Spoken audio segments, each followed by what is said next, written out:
I entered my parents' home, adorned in the bespoke wedding gown I had commissioned. Inside, Clara was twirling beneath the magnificent crystal chandelier. A glass of sparkling wine was delicately balanced in her hand, as she basked in the enthusiastic applause of the assembled guests, a scene akin to celebrating a miraculous medical breakthrough. She spotted me and offered a serene smile, as if this was merely another amusing anecdote for her social media chronicles. Just 3 weeks prior, my life felt complete, harmonious. February in Albuquerque painted a picturesque scene, a crisp yet tranquil atmosphere, the kind of quietude that enfolds you in a comforting embrace. My beloved, David, and I were meticulously crafting our future together. He was a steadfast, thoughtful individual, an architect with calloused hands and a gentle voice. His demeanor was consistently calm, never raising his voice, never interrupting my thoughts, always regarding me with an unwavering admiration that made me feel utterly captivating. We had exchanged vows in December, a private affair, no grand announcements, no ostentatious social media displays, simply a hand-carved ring, 2 steaming mugs of hot chocolate, and the breathtaking spectacle of the desert sun sinking behind the majestic mesas. Our wedding was scheduled for May 20th, a small, intimate gathering, devoid of ostentation, encompassing close friends, fellow students, colleagues, and the art gallery, where our paths first converged. The Serrano Gallery, nestled between 2 historic adobe structures, exuded an aura of imperfect, yet captivating beauty. I had dispatched the invitations, confirmed the string quartet's presence, and even commissioned a former student to craft my gown, its olive branch embroidery, a testament to David's perception of my quiet resilience. Everything was progressing seamlessly, until Clara contacted me. She claimed to have momentous news and insisted on a family dinner. In retrospect, I should have sensed the impending turmoil. Upon entering, a celebratory banner immediately caught my eye. She had announced her engagement. Balloons bobbed cheerfully, a colossal cake dominated the table, and our mother diligently captured every moment on her phone. My father was uncorking a bottle of champagne. Clara stood at the center, radiant in a pristine white cocktail dress, hand in hand with a man I barely recognized. "Everyone," she declared, "Julian and I are getting married." A collective gasp filled the room. The man had only been a part of her life for 6 months, an ostentatious, self-satisfied individual who incessantly boasted about his investment portfolio, as if it defined his entire personality. "May 20th, she continued, beaming. "Isn't that wonderfully serendipitous? Fateful, really," Julian added. I exchanged glances with my parents. Silence reigned. "That's my wedding day," I finally articulated. Clara chuckled.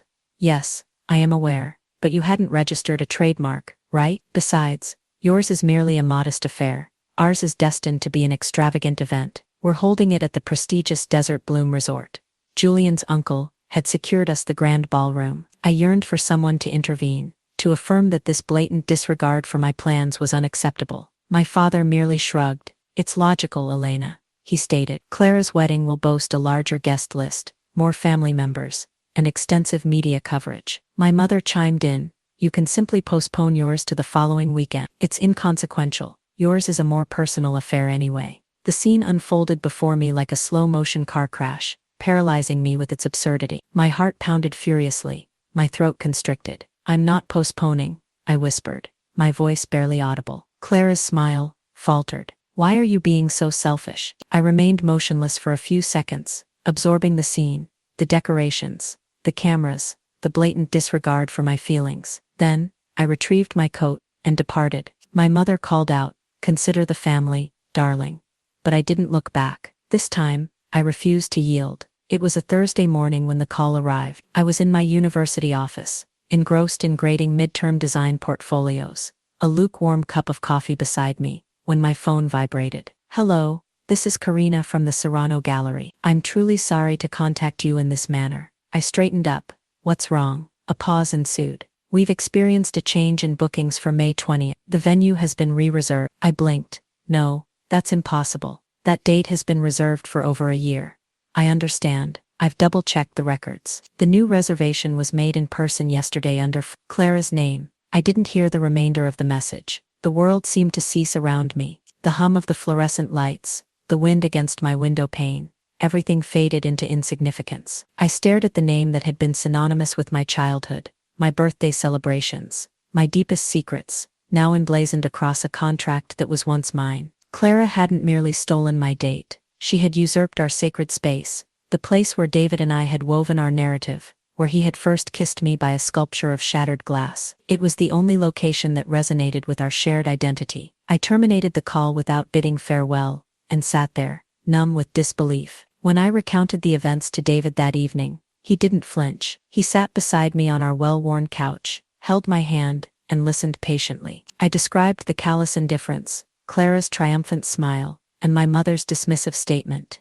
"It's just a venue." He merely nodded, as if already aware that the wound ran much deeper than mere logistics. The following day, I drove to my parents' house, not seeking assistance, but hoping to find a glimmer of decency within them. I didn't make it past my second sentence. "You should have secured your deposit earlier," my father declared, without lifting his gaze from his newspaper. "I had.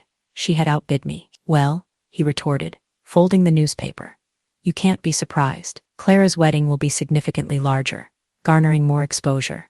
It's advantageous for the family." The word family echoed, like a malevolent curse. My mother didn't even feign concern. "It's not worth all this drama, Elena. It's just a venue. Don't let this damage your relationship with your sister. Be the bigger person." When Clara misbehaved at school, when she wrecked my car and never reimbursed me, when Mom expressed her wish that both daughters were more like Clara, always the bigger person. Always the shadow.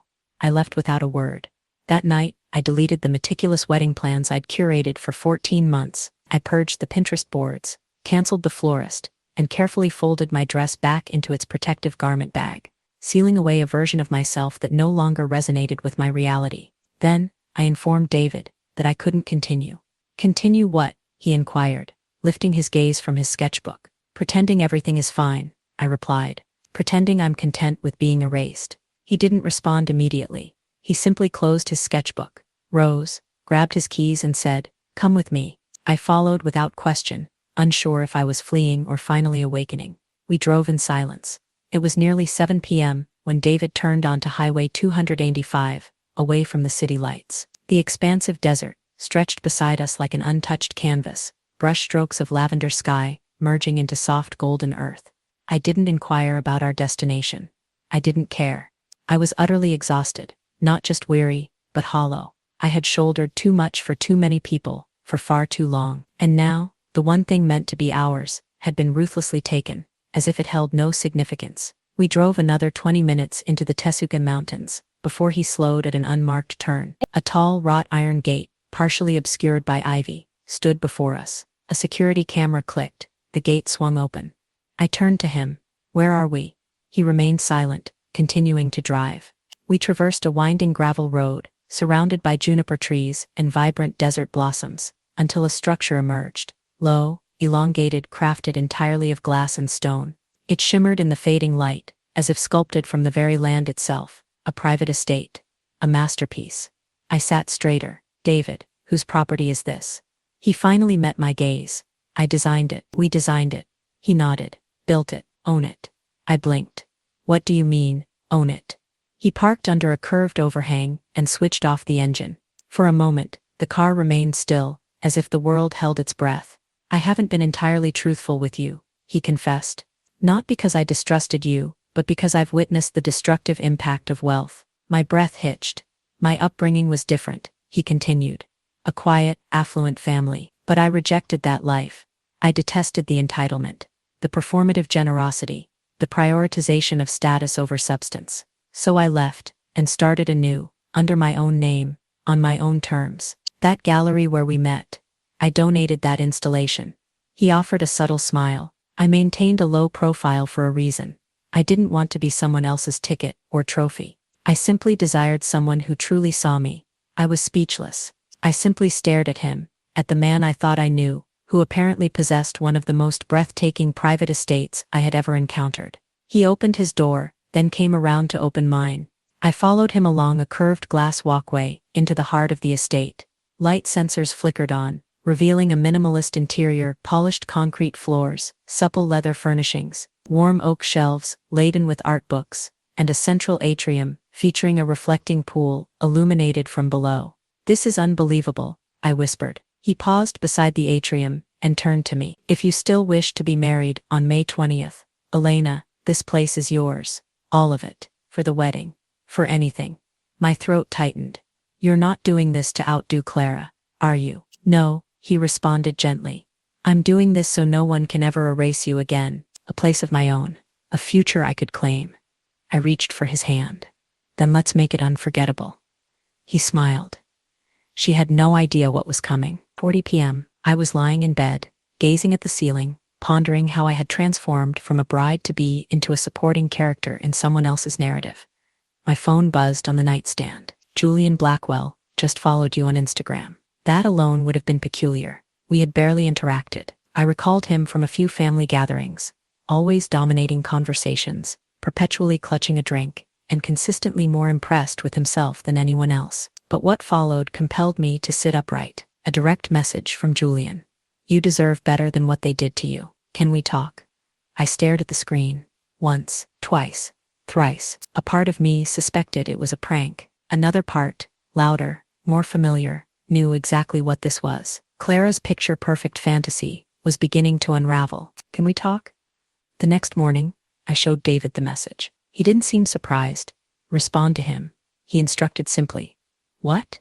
Why? Because sometimes the cracks reveal more than the surface ever could. So I did. I sent a single word. Why?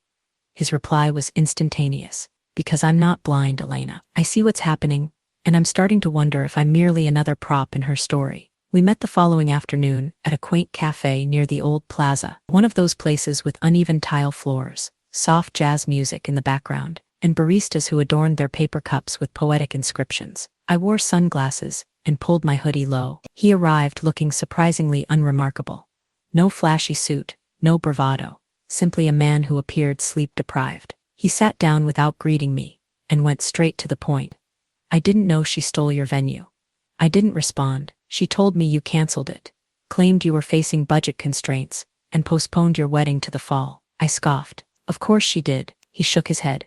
That was only the beginning. The more we planned, the more I realized this wedding isn't about matrimony. It's a brand launch. She craves a Netflix-level production, has a videographer from a reality show, a meticulously crafted content calendar, a fabricated backstory about us meeting in Bali. I blinked. You didn't meet in Bali? He offered a weary look. We met at a corporate retreat in Scottsdale.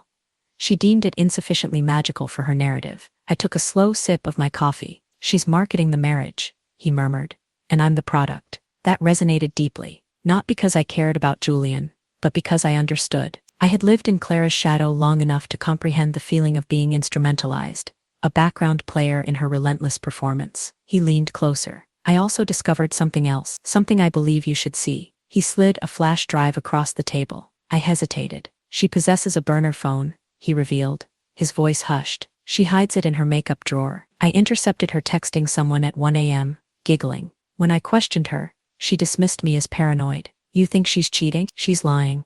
And she's orchestrated this wedding, like a political campaign, and you're the narrative villain. My hand trembled slightly as I picked up the flash drive. Why are you giving this to me? Because I'm weary of being exploited, and perhaps I want her to experience real consequences. He stood, buttoned his jacket, and paused. Whatever you're planning, I want to assist. That night, I returned home, opened my laptop, and played the recordings. By the time they concluded, David had entered, holding a glass of red wine. He looked at my face and didn't ask. He simply said, "This is why we don't retreat." And I believed him, because now I wasn't merely fighting for a wedding. I was fighting for the last vestiges of self-respect my family hadn't already stolen. David didn't inquire about the flash drive's contents. He didn't need to. He watched me sit at the kitchen table for over an hour, staring at my laptop, listening to Clara's voice repeatedly, her laughter, her sneers, her casual cruelty. She'll cancel, she had told the gallery coordinator. She always does. She's soft. That space should belong to someone who will actually utilize it. Each time I replayed that line, something within me fractured. I wasn't soft. I was silent. And there's a crucial distinction. We begin tomorrow. The next morning, our custom-designed invitations arrived, sealed in deep green envelopes with gold foil lettering and wax seals. David had commissioned them months earlier, before the turmoil. I never anticipated we'd still be using them, but now they felt different. A declaration. Each invitation contained a private RSVP code, no website, no links, no hashtags, simply a number. That number unlocked directions to Sagewind Estate, the property no one knew existed unless David permitted it. The guest list? Hand-picked. Artists, curators, professors, former students who had achieved success, survivors of sibling treachery, quiet women who had endured much and now had reason to celebrate. A week later, rumors began circulating. It started with a blog post on Southwest Artline, a clandestine wedding rumored to involve the celebrated architect, David Montgomery, and a secluded art estate hidden in the Tessouk Mountains. Then came whispers in the faculty lounge, followed by direct messages. And finally, a call from Clara. "Elena, hey sis, just wanted to let you know we're releasing our wedding trailer this weekend. Thought I'd give you a heads up, since your wedding might feel a little understated in comparison." I stared at the message. My hands didn't tremble. She sought to provoke me. I let her speak. What she didn't realize was that her wedding trailer would never see the light of day, not after what transpired next. Architectural heir, David Montgomery, to wed artist educator Elena Caldwell in private estate ceremony. Guest list includes regional leaders, curators, and national media figures. By noon, it had over 20,000 shares, and by 3 p.m., Clara messaged me again. "Elena, all caps, why is Julian refusing to finalize our guest list? What did you tell him?" I didn't respond. I was sitting beside David in the courtyard of Sagewind, assisting with seating arrangements. The sun was warm, the air smelled of cedar and lemon tea, and for the first time in weeks, I felt calm. "Do you want her seated far from the press?" David asked, half smiling. I looked up. "She's not invited." He didn't ask again. At the center of the guest list, a name was circled in ink. Margaret Yates, editor-in-chief of Modern Woman. Clara had been trying to secure a feature in that magazine for 2 years. Margaret was attending our wedding. I didn't gloat. I didn't shout. I simply stared at the name and whispered, "Let her discover it the way I did, publicly." Margaret leaned over, kissed my head and murmured, "She will." And so the stage was set. One wedding built on love, the other on image. One with roots, the other with only mirrors. And only one would survive what was to come. I didn't know. "I'm proud of you, Julian." He looked different, polished, yet quieter, like someone emerging from a battle, still unaware that the war had ended. He handed me a small, velvet box. I blinked. "What's this?" He looked around, ensuring we were alone, then said, "Insurance." Inside was a flash drive. My stomach churned. She doesn't know I kept it. She assumed I deleted it after the engagement party. I didn't. "What's on it?" "More than enough." He leaned closer, his voice barely audible. Voice memos, screenshots, recordings, her confessing to friends, her bribing the gallery coordinator, her laughing that you'd cry later, her admitting she only expedited the wedding to erase you. I stared at him. She said the only way she could shine was if your light went out. I closed the box slowly. "Why are you giving me this now?" "Because I'm done pretending," he replied, looking down. "And perhaps I need to witness her losing something for once. Can't wait to say I do to forever." May 20th, it's happening. It garnered 43,000 views in 6 hours, but simultaneously, another video was circulating in private circles. It wasn't public, not yet, but it was ready. David had spent the previous week collaborating with a small SLFC team, friends from his architectural firm, who owed him favors. They had transformed the audio files, text screenshots, and video clips Julian provided into a single, polished, devastating 6-minute reel. 6 minutes, all it would take to shatter her fantasy. We didn't inform anyone, not even my parents, because some things are more potent when they strike unexpectedly. I was no longer afraid, hiding, or shrinking. For the first time in my adult life, I was standing tall, and the world would simply have to adjust. "Elena, just saw the guest list on Southwest Society. How the hell did you get Margaret Yates?" "Play it." Brew, AM. The video went live. Not on social media, not on YouTube, but on a secure RSVP-only page linked to our wedding invitation. Anyone attending our wedding would see it. Everyone Clara had attempted to impress, and they'd see it first. We were unaware of ongoing personal issues. Please pause public-facing collaborations until further notice. 3 brands withdrew, 2 more fell silent. By 3 p.m., she called me. I didn't answer. By 6 p.m., she called David. He didn't even glance at his phone. At 10:17 p.m., she posted a cryptic story on Instagram. "Some people will do anything for attention. Watch who you trust." But no one responded. Her likes plummeted by 80%. Her comments section was brutal. And this was only the beginning, because May 20th was approaching, and she had no idea what we had planned for the reception. 8 a.m., followed by Aiden at 11:12 a.m. He didn't speak when I met him at the hallway entrance. He merely handed me the final seating chart and nodded. "She's not on it," he stated. I nodded back. "Good."